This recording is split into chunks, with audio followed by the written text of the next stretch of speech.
એકમુખી વ્યક્તિત્વ, single dimensional personality, અને multi dimensional personality, બહુમુખી પ્રતિભા. એક વ્યક્તિ એટલે એ એક જ બાબતમાં નિષ્ણાત થાય. He will be champion of one field. એ ભણે છે તો બસ 95%, રેન્ક નંબર 1, શ્રેષ્ઠ કારકિર્દી. એક જ ધ્યાન, બીજી કોઈ બાબત ઉપર એનું ધ્યાન નહીં. દુનિયા ક્યાં જાય છે, શું થાય છે, શું નહીં, કંઈ નહીં. માત્ર એક જ પ્રવૃત્તિ. નૃત્ય તો નૃત્ય, સંગીત તો સંગીત, અભિનય તો અભિનય, સ્પોર્ટ્સ તો સ્પોર્ટ્સ.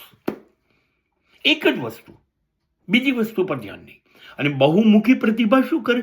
કશા એકમાં ચેમ્પિયન ના હોય. એને બધું થોડું થોડું આવડતું હોય. એને થોડું સંગીત, થોડું નૃત્ય, થોડું અભિનય, થોડી રમત ગમત, એને બધું આવડતું હોય. સરસ બોલતો હોય, સરસ ગાતો હોય, નાચતો હોય, હસતો હોય, રસોઈ પણ કરતો હોય, કામ પણ કરતો હોય, મહેનત પણ કરતો હોય, બધી બાજુ જિંદગીમાં એની ચાંચ ડુબાડતો હોય.